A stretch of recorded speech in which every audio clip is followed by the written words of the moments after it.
Welcome back to the Deep Dive. Yeah. I want to start today by putting you in a very specific, very uncomfortable situation. I want you to imagine you've just stepped into an elevator, you push the button for the 20th floor, the door slides shut, and standing right next to you is your boss. Oh, dear. Or maybe it's a neighbor you recognize but you don't really know. Yeah. And then nothing, just silence. You watch the numbers tick up, 1, 2, 3. That silence, it gets heavier. It starts to feel almost physical, doesn't it? You want to break it, you want to prove you're a friendly human being, but you are just terrified of saying something weird. It is the classic nightmare scenario. And for language learners, that pressure is, well, it's 10 times worse. You're standing there thinking, if I try to speak, will I mess up the grammar? Will I use the wrong word? Is it better to just stare at my shoes? Exactly. It's that paralysis.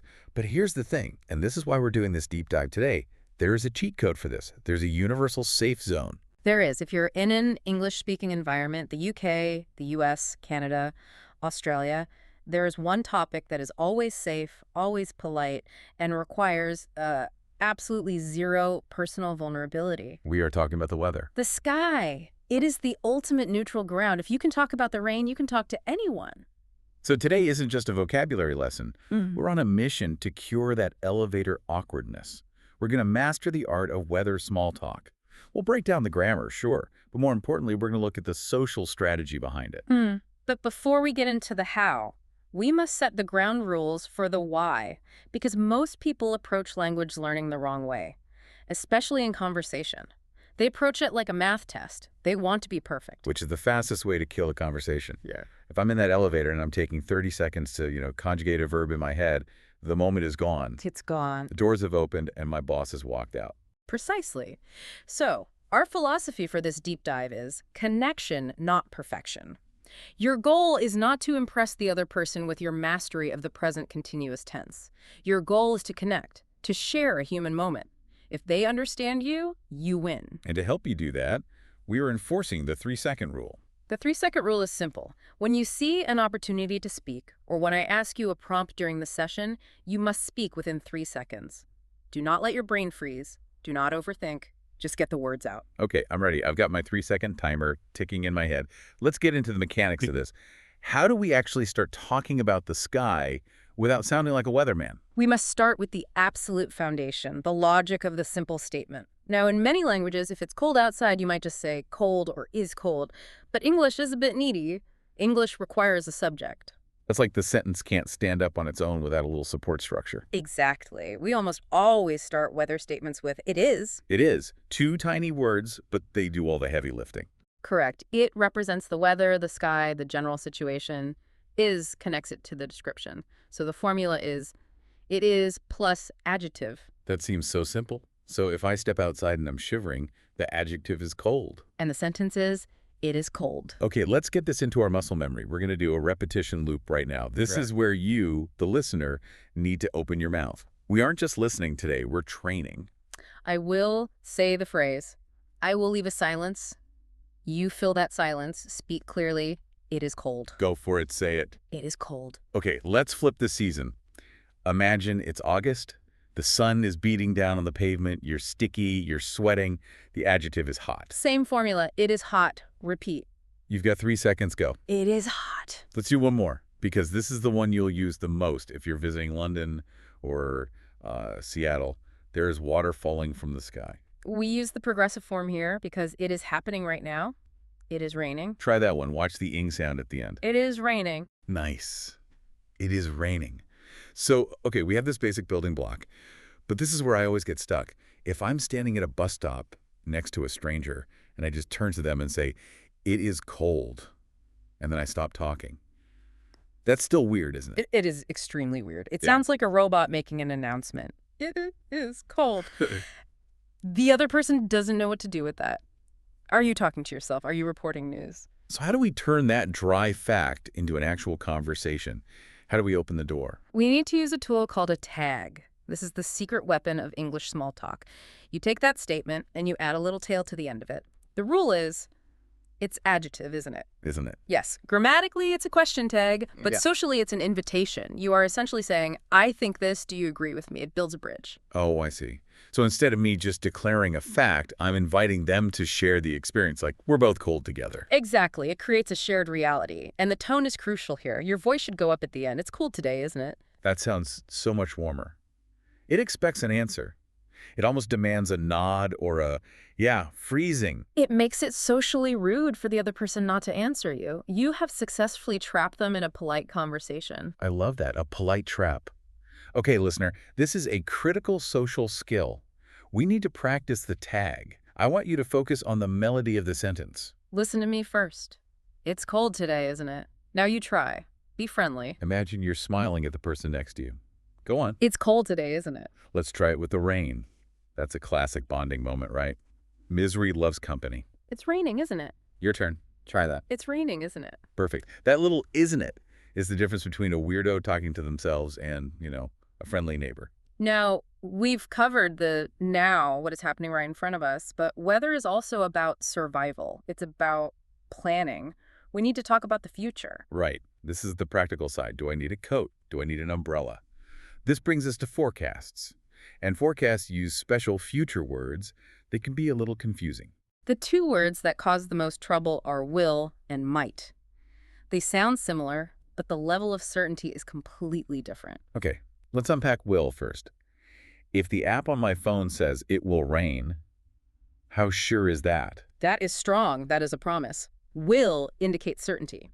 If the forecast says it will rain, do not wear your suede shoes. It is going to happen. 100%. Okay, got it. And then there's the sneaky one, might. Might is the gambler's word. It indicates possibility, roughly 50%. It might rain. It could happen. It could not. This brings me to my personal philosophy, which I call the better safe than sorry rule. And what is that?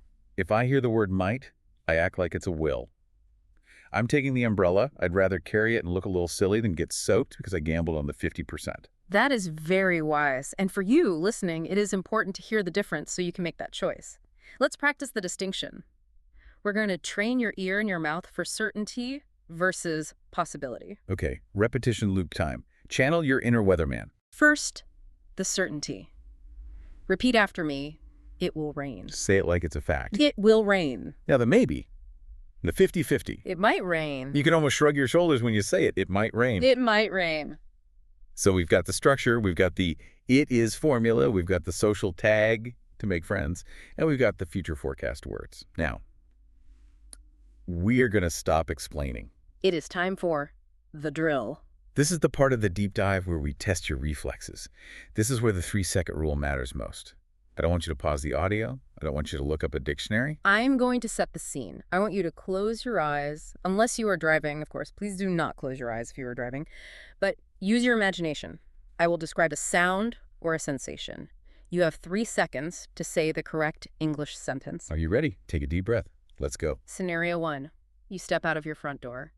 Immediately, your hair blows across your face. The trees in the yard are shaking back and forth.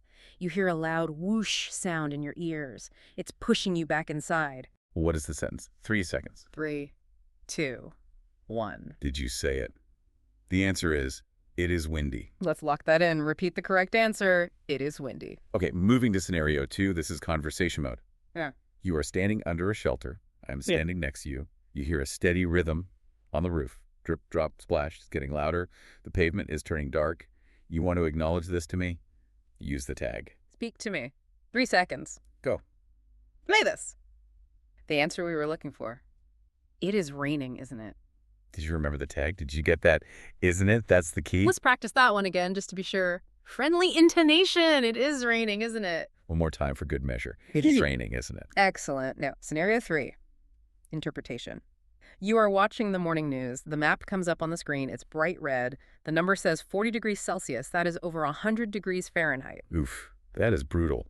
How do you react to that data? 3 seconds. Go. The answer is, it is very hot. Or perhaps it is too hot. But it is very hot is perfect. Let's say that with feeling, because 40 degrees is no joke. It is very hot. Repeat. It is very hot. Okay, shake it out. You survived the drills. That wasn't so scary, was it? This is how fluency is built. It isn't magic. It is small, repeated actions. It's hearing a sound and connecting it directly to English without translating from your native language first. That's what we just practiced. And think about what this unlocks for you. You are no longer just an observer in that elevator or at that bus stop. You're a participant. You have the power to break the silence, and that is a very powerful thing. You are signaling that you are open, friendly, and ready to connect. But as always, we can't let you leave the deep dive without a mission.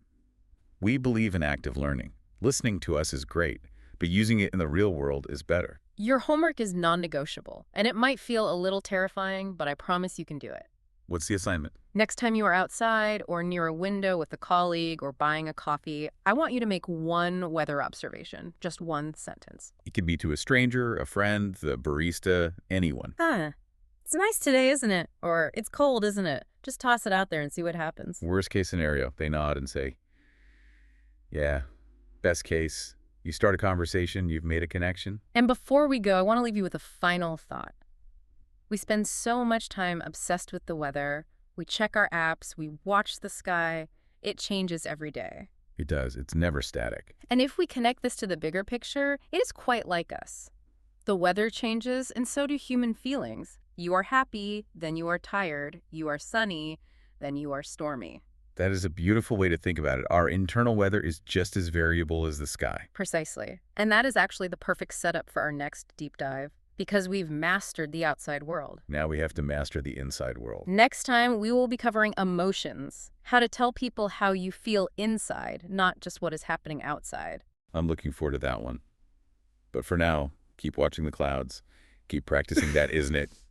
And don't be afraid to break the silence. Thanks for diving in with us. Goodbye for now.